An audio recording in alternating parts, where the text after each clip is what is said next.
So student, अगर आप BCA कर रहे हैं, अगर आप O लेवल कर रहे हैं या फिर आप बीटेक कर रहे हैं, तो वो कौन से इंपॉर्टेंट पॉइंट है जो पाइथन के बेसिक्स में पूछा जाता है। तो आज के इस टॉपिक में हम लोग कवर करेंगे पाइथन के कुछ इंपॉर्टेंट पॉइंट्स को क्वेश्चन के फॉर्म में। चलिए शुरू करते हैं। सो वेरी फर्स्ट क्वेश्चन है फीचर्स ऑफ पाइथन प्रोग्राम। इनमें से कौन सा पाइथन का एक फीचर है। वेरी फर्स्ट ऑप्शन है easy to learn and read, दूसरा है इंटरेक्टिव मोड, तीसरा है free and open source and चौथा है ऑल ऑफ द अबव। तो दोस्तों इसका आंसर होगा ऑल ऑफ द अबव। ये ऊपर के जो तीनों आंसर दिए गए हैं ये तीनों पाइथन के बेसिक फीचर्स हैं। इजी टू लर्न, पाइथन सीखने में बहुत आसान है क्योंकि नियर टू द इंग्लिश होती है, इसलिए पाइथन एक बहुत ही आसान लैंग्वेज है। इंटरेक्टिव, बहुत ही एक इंटरेक्टिव लैंग्वेज है। और फ्री एंड ओपन सोर्स, जी हाँ, पाइथन जो है बिल्कुल फ्री ऑफ कॉस्ट अवेलेबल है और ओपन सोर्स है। आप अपनी खुद की एक लाइब्रेरी भी बना सकते हैं इसमें। ओके, सो इसका आंसर होगा ऑल ऑफ द अबव। चलते हैं दूसरे क्वेश्चन पर। Which of the following is not true about interpreter. इनमें से कौन सा ऑप्शन इंटरप्रेटर के लिए ट्रू नहीं है। Interpreter generate an object code object program from the source program, बिल्कुल सही है। Interpreter is a kind of translator, बिल्कुल सही है। Interpreter analysis which shows statement every time it is to be executed, ये भी सही है। ये तीनों ऑप्शन सही है, इसलिए इसका आंसर होगा नन ऑफ द अबव। क्या होगा? None of the above. ये तीनों ही ऊपर दिए गए ऑप्शन इंटरप्रेटर के लिए एकदम सही है। थर्ड क्वेश्चन है comment in Python start with. Python में कमेंट्स कैसे हम लोग स्टार्ट करते हैं, तो इसका आंसर होगा hashtag.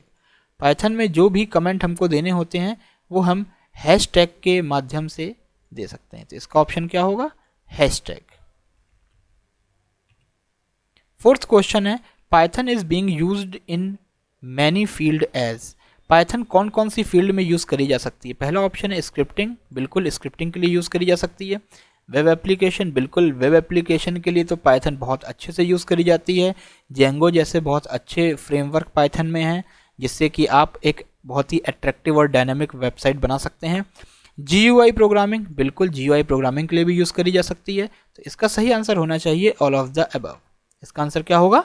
All of the above. जी हाँ, पाइथन स्क्रिप्टिंग के लिए भी यूज़ करी जाती है as a script language. Server scripting के लिए इसका यूज़ किया जाता है, वेब एप्लीकेशन बनाने के लिए भी यूज़ किया जाता है और इसका यूज़ GUI प्रोग्रामिंग के लिए, जिसे कहते हैं ग्राफिकल यूज़र इंटरफेस प्रोग्रामिंग के लिए भी किया जाता है।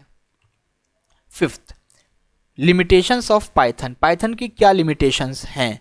Not the fastest language, Python सबसे तेज लैंग्वेज नहीं है, बिल्कुल नहीं है। ठीक है, इससे तेज लैंग्वेज होती है C++। C++ इससे फास्ट है। गूगल अपनी इंडेक्सिंग के लिए C++ का यूज़ करता है। लेसर लाइब्रेरीज, क्या पाइथन की लाइब्रेरीज कम है? यस, अदर लैंग्वेजेस के कंपैरिजन में पाइथन में कम लाइब्रेरीज हैं। सो इसका आंसर होगा बोथ A एंड B। इसका आंसर होगा बोथ A एंड B। 6 है the plus operator is. Plus कौन सा ऑपरेटर है?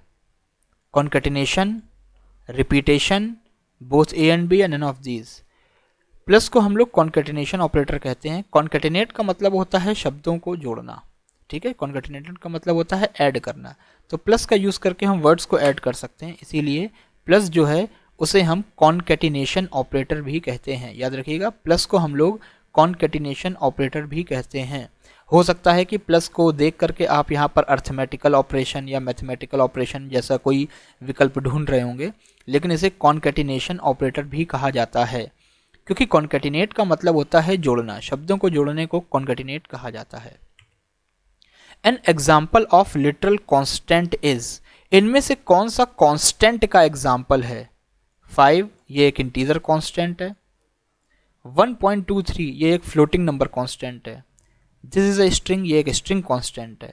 सो इसका आंसर होना चाहिए ऑल ऑफ द अबव। इसका आंसर क्या होना चाहिए? All of the above. जी हाँ, इसका आंसर है ऑल ऑफ द अबव।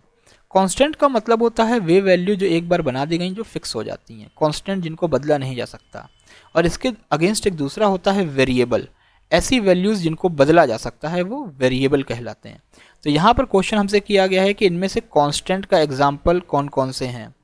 तो जो 5 है वो इंटीजर कांस्टेंट है। 1.23 एक फ्लोटिंग कांस्टेंट है और दिस इज अ स्ट्रिंग, यह एक स्ट्रिंग कांस्टेंट है। 8th नंबर क्वेश्चन है example of valid identifier name is. Now what is identifier? Identifier का मतलब होता है नेमिंग, ठीक है। हम कोई वेरिएबल का नाम, किसी ऑब्जेक्ट का नाम या किसी क्लास का जो नाम असाइन करते हैं उसे कहते हैं आइडेंटिफायर। तो यहाँ पर क्वेश्चन है कि इनमें से कौन सा एक वैलिड आइडेंटिफायर है? आई एक वैलिड आइडेंटिफायर है, बिल्कुल। _m_name, बिल्कुल, ये भी एक वैलिड आइडेंटिफायर है। Both A and B, yes.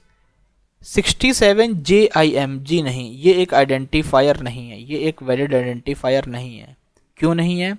Python में किसी भी आइडेंटिफायर का नाम नंबर से स्टार्ट नहीं हो सकता है। आइडेंटिफायर का नाम हमेशा या तो अल्फ़ाबेट से स्टार्ट होता है या फिर अंडरस्कोर से स्टार्ट होता है। इसलिए आई आंसर सही है, _m आंसर सही है, इसीलिए बोथ ए एंड बी ये आंसर भी सही है। आंसर जो रॉन्ग है वो है 67 JIM, क्योंकि यहाँ पर जो नाम दिया गया है वो नंबर से स्टार्ट है और आइडेंटिफायर कभी भी नंबर से स्टार्ट नहीं होता है। 9th question, strings are defined using. Python में हम स्ट्रिंग कैसे क्रिएट करते हैं? पाइथन में स्ट्रिंग हम सिंगल इन्वर्टेड कॉमा से भी क्रिएट कर सकते हैं, डबल इन्वर्टेड कॉमा से भी क्रिएट कर सकते हैं, और अगर हमारी स्ट्रिंग मल्टी लाइन स्ट्रिंग है तो उसको हम ट्रिपल इन्वर्टेड कॉमा से भी क्रिएट कर सकते हैं। तो इसका सही आंसर होना चाहिए ऑल ऑफ द अबव। जी हाँ, इसका सही आंसर है ऑल ऑफ द अबव। तो पाइथन में हम स्ट्रिंग इन तीनों तरह से कर सकते हैं, ठीक है।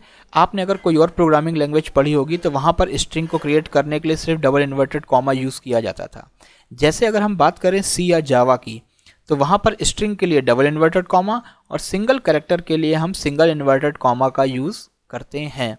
लेकिन पाइथन में string double inverted comma, single inverted comma, और अगर हमारी स्ट्रिंग मल्टी लाइन स्ट्रिंग है तो उसको ट्रिपल इन्वर्टेड कॉमा से भी क्रिएट कर सकते हैं।